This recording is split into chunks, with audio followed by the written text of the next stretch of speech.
Hi, welcome to another episode of Lifestyles and Passions of the BCS Family. I'm Isaac Fatigoni. Hi everybody, I'm Brooke J Isaac, and today with us today is... Can we redo that? Yeah.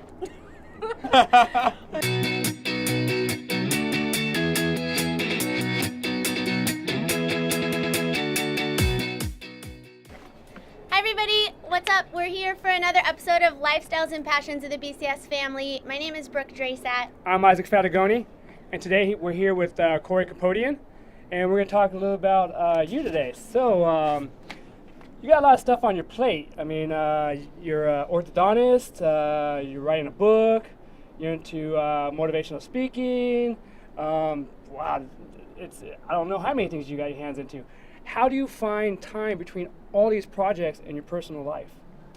Well, Isaac and Brooke, thank you guys so much for having me on the show. I really appreciate it. Life is busy, and it's interesting that, as an orthodontist, I struggle with time to, go to the gym and spend time with my friends and family and still have time for my passions.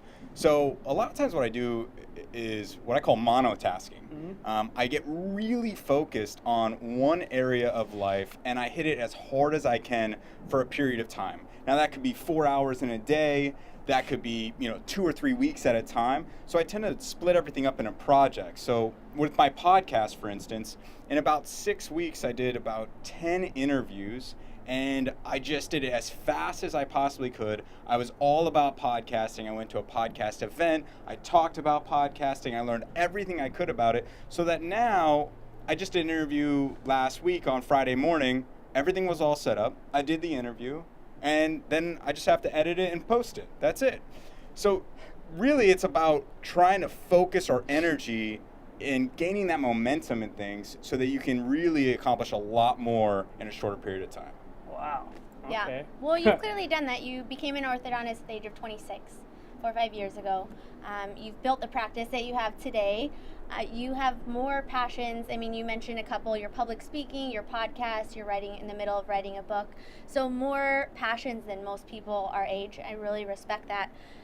Thank you. What would you say, and where does that drive come from? How do you sustain that?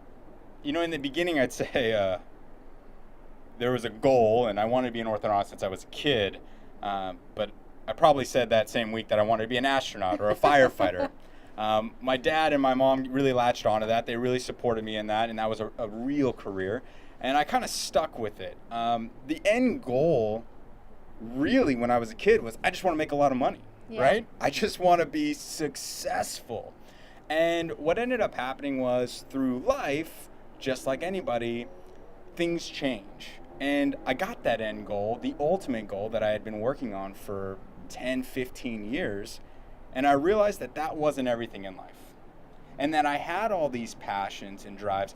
And I guess the orthodontic goal was more for me, and it didn't really fulfill me in the way that I wanted to help other people in this world. I always wanted to do something that helped other people.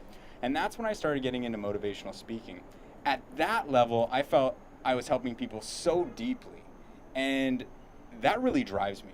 I think about a couple things when I'm, looking for that energy or that passion. And one of the big things is, why am I doing this? People always talk about, what is your why?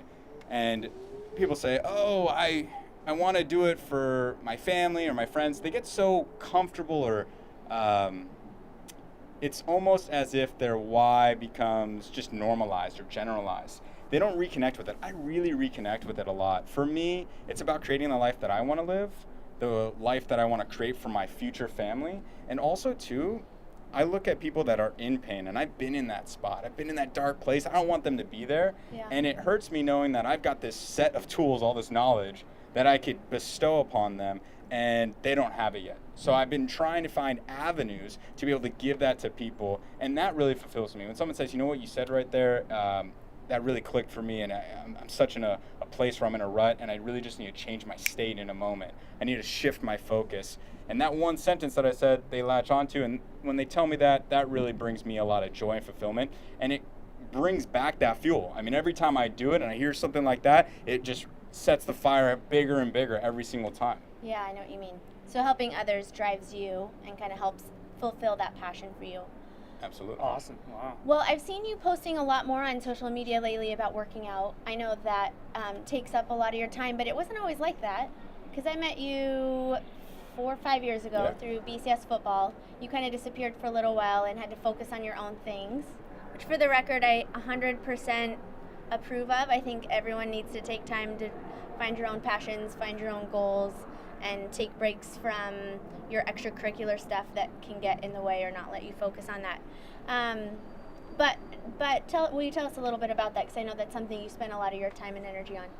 Yeah, so I basically joined BCS, was playing football, having a great time, just like everybody does. Yeah. And I got really into lifting. I'd always been into lifting, but I joined a bodybuilding.com competition because I wanted to win $50,000, right? This was back in the day where money was really important. And I did not win, but it was an experience that changed me forever. And in 3 months, I had this incredible body. I was, six-pack abs. I don't have it now. It's been a few years, but I still work out like that all the time.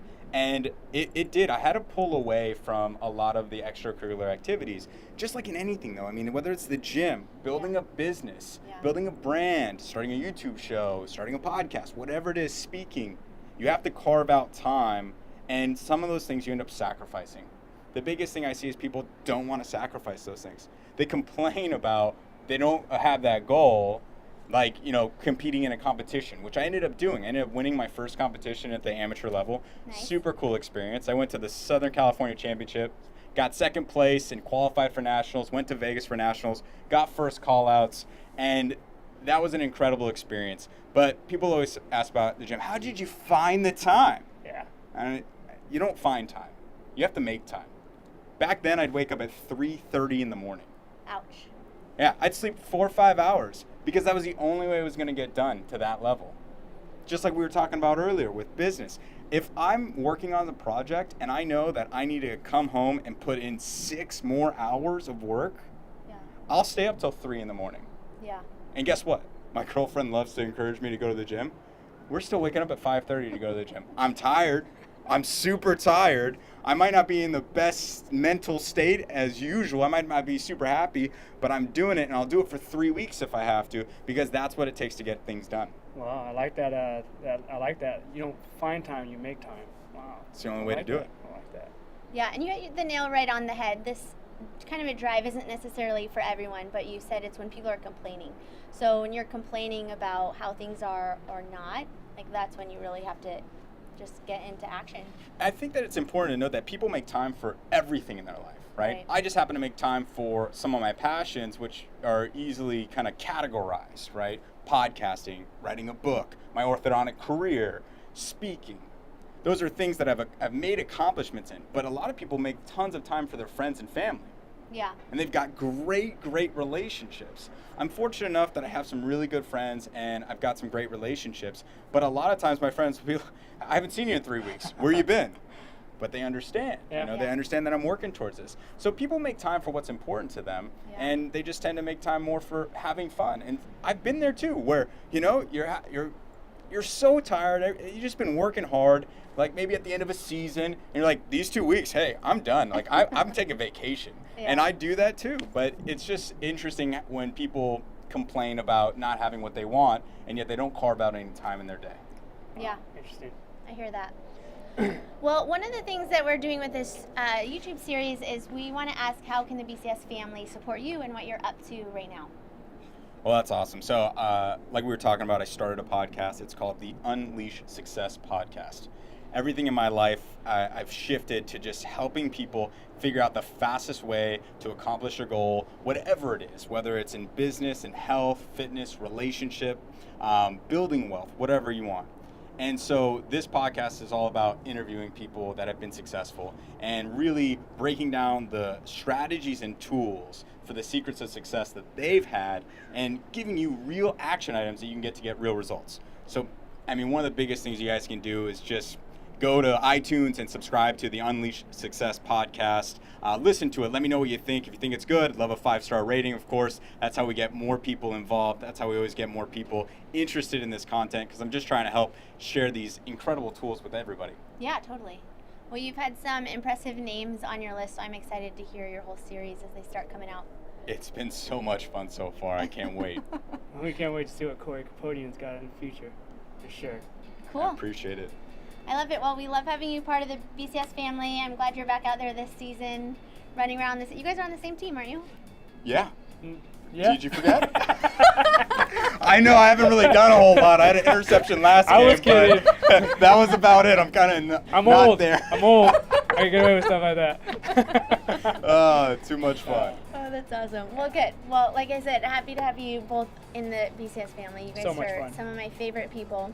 I appreciate it so much. Thank you guys so much for having me on here. Thanks for having us at your home here in Newport. Yep. And we will continue to lift up other amazing people in the BCS family for you guys. So keep tuning in. See you guys.